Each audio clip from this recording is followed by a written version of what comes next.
Hello, আসসালামু আলাইকুম guys, সবাই কেমন আছেন? আশা করি ভালো আছেন। তো আমিও ভালো আছি। তো এখন যাইতেছি নবীগঞ্জ বাজারে, ব্যাংকে একটা কাজ আছে। শুরুতেই একটা গাড়িতে উঠে পড়ি। তো চলে আসলাম নূরপুর। রাতে কিছু বৃষ্টি হয়েছে, তো ওয়েদার খুব ভালো। সকাল সকাল ভালোই লাগতেছে। রাস্তাঘাটে অনেক কাদা হয়ে গেছে। আমি নতুন, অবশ্যই আপনারা আমাকে সাপোর্ট করবেন। আমি নতুন মানুষ, অবশ্যই আমার ভুল টুল হতেই পারে, আপনারা ক্ষমার দৃষ্টিতে দেখবেন। দেখতে দেখতে আমরা চলে আসলাম গরুবাজার রাস্তার মুখ। যাইতাছি কিছু কাজে, তো ব্যাংকে যাই গিয়ে কিছু টাকা তুলবো। বিভিন্ন ভিডিও পেতে অবশ্যই আমার পেজটা ফলো করে রাখবেন। দেখতে দেখতে চলে আসলাম আশকান্দি স্ট্যান্ডে। আমি ভিডিও করতেছিলাম আর মানুষ খালি চাইতেছে ভিডিও করতেছি। আপনি ড্রাইভার বলে কিসের ভিডিও করস?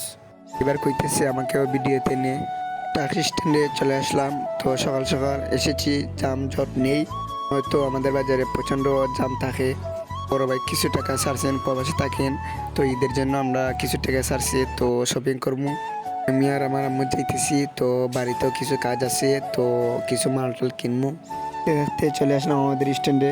এখন আমার আম্মু ভাড়া দিতেছে। ড্রাইভারের মনে হয় রাতে ঘুম হয় নাই, কেমন কেমন করতেছে। তো চলেই আসলাম। এখন দেখা হয়ে গেল আমাদের সজীব খানের সাথে। তো সে আমাকে কত কিছু বলছে। আসলাম রাজা কমপ্লেক্সের সামনে। তো এখন ব্যাংকে ঢুকবো, আপনারা সবাই সাথেই থাকুন, দেখেন ব্যাংকে কি কি হয়। এর ভিতর দিয়ে যাইতেছি। তো আপনারা তো জানেন পূবালী ব্যাংক 2 তলাতে।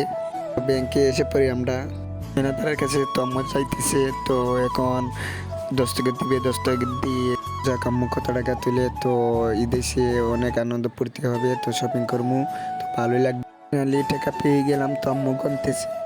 ফাইনালি টাকা গনাগনি শেষ। তো এখন আমি একটু ভাবসাব নিলাম। তো এখন বাসার উদ্দেশ্যে রওনা দিতেছি। তো বাসায় এসে একটু আপুয়ার সাথে ফান করতেছি, অনেক টাকা এনেছি। ভিডিওটা এই পর্যন্ত। আল্লাহ হাফিজ, সবাই ভালো থাকবেন।